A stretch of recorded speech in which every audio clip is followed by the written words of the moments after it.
السلام علیکم ورحمۃ اللہ وبرکاتہ نحمده ونصلی علی رسولہ الکریم اما بعد فاعوذ باللہ السمیع العلیم من الشیطان الرجیم ربی اشرح لی صدری ویسر لی امری واحلل عقدۃ من لسانی یفقہوا قولی۔ آج کے سبق کا آغاز ہم سورۃ المائدہ کی آیت نمبر 45 سے کرتے ہیں۔ اعوذ باللہ من الشیطان الرجیم بسم اللہ الرحمن الرحیم۔ وَكَتَبْنَا اور ہم نے فرض کیا علیہم ان پر فیہا اس میں ان النفس کے جان بالنفس جان کے بدلے ہے، والعین اور آنکھ بالعین آنکھ کے بدلے، والانف اور ناک بالانف ناک کے بدلے، والاذن اور کان بالاذن کان کے بدلے، والسن اور دانت بالسن دانت کے بدلے، والجروح اور زخموں قصاص بدلہ ہے، فمن تصدق پھر جس نے معاف کر دیا بھی اس کو، فہوا تو کفارۃ لہ کفارہ ہے اس کے لیے، ومن لم یحکم اور جو کوئی فیصلہ نہیں کرتا، بما اس کے مطابق جو انزل اللہ نازل کیا اللہ تعالیٰ نے، فاولئک تو یہی لوگ ہم الظالمون وہ ظالم ہیں۔ اور ہم نے اس میں ان پر لکھ دیا کہ جان کے بدلے جان ہے، اور آنکھ کے بدلے آنکھ، اور ناک کے بدلے ناک، اور کان کے بدلے کان، اور دانت کے بدلے دانت، اور سب زخموں میں برابر بدلہ ہے۔ پھر جو اس قصاص کا صدقہ کر دے تو وہ اس کے لیے کفارہ ہے، اور جو اس کے مطابق فیصلہ نہ کرے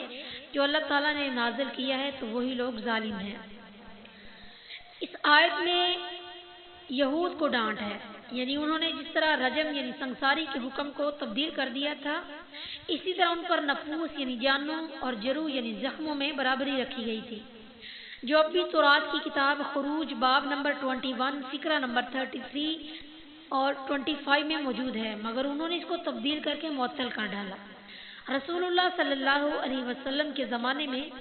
یہودی قبائل میں سے بنو نذیر طاقتور اور بنو قریظہ کمزور تھے، اس لیے یہودی بنو نذیر کا قصاص تو بنو قریظہ سے لے لیتے، لیکن بنو قریظہ کا قصاص بنو نذیر سے نہیں لیتے تھے، بلکہ ان کے مقتول کی دیت ادا کر دیتے تھے۔ آیت المستنیر کے مصنف نے اسے حسن قرار دیا ہے۔ اس آیت میں مذکور مسائل کے حجت ہونے پر اجماع ہے، پس عورت کے بدلے قاتل مرد ہی قتل کیا جائے گا، خواہ چھوٹے قبیلے کا ہو یا بڑے کا، قصاص میں سب برابر ہیں۔ رسول اللہ صلی اللہ علیہ وسلم نے فرمایا المسلمون تتکافی دماؤہم مسلمانوں کے خون برابر ہیں۔ ابو داؤد الجہاد بافی سریتی تردد علی اہل العسکری حدیث نمبر 2651، مسند احمد جلد نمبر 1 حدیث نمبر 123، اور نسائی کی حدیث نمبر 2650 میں۔ بعض لوگوں نے اس آیت یعنی جان کے بدلے جان سے نکالا ہے کہ کافر کے بدلے مسلمان کو قتل کیا جائے گا، مگر صحیح بخاری کی حدیث نمبر 79155 میں رسول اللہ صلی اللہ علیہ وسلم کا یہ صریح فرمان موجود ہے، وَإِن يَقْتُلَ مسلم کافر کے بدلے مسلمان کو قتل نہ کیا جائے۔ اس کی وجہ یہ ہے کہ کافر مومن کا برابر نہیں ہو سکتا، اور امام شافعی رحمۃ اللہ علیہ نے ان بعض لوگوں کے خلاف امت کا اجماع نقل فرمایا ہے جو کافر کے بدلے مسلمان کو قتل کرنے کے قائل ہیں۔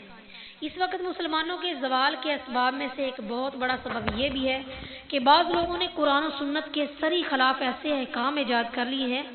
جن کی موجودگی میں قصاص تقریباً ناممکن ہے۔ انہوں نے یہ قاعدہ بنا دیا کہ تیز دھار آلے کے ساتھ قتل کرے یا آگ سے جلائے تو قصاص ہے، ورنہ نہیں۔ چنانچہ خواہ جان بوجھ کر قتل کے ارادے سے بھاری سے بھاری پتھر مار مار کر قتل کر دے تو قصاص نہیں ہوگا بلکہ دیت ہوگی، حالانکہ یہ بات قرآن و حدیث سے ثابت نہیں، جبکہ رسول اللہ صلی اللہ علیہ وسلم نے ایک یہودی کا سر پتھروں سے ہی اسی طرح کچلا تھا جس طرح اس نے ایک بچی کا سر کچلا تھا۔ بخاری الدیات باب سؤال القاتل حتی یقر حدیث نمبر 7867۔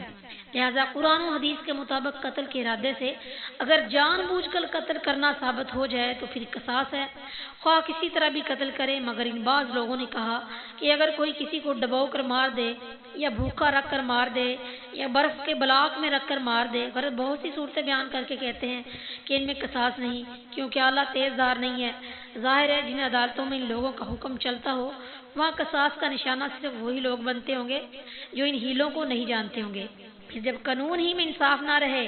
تو کوئی قوم اللہ کی نصرت کے وعدے کی حقدار کیسے رہ سکتی ہے؟ فمن تصدق به فهو کفارۃ لہ۔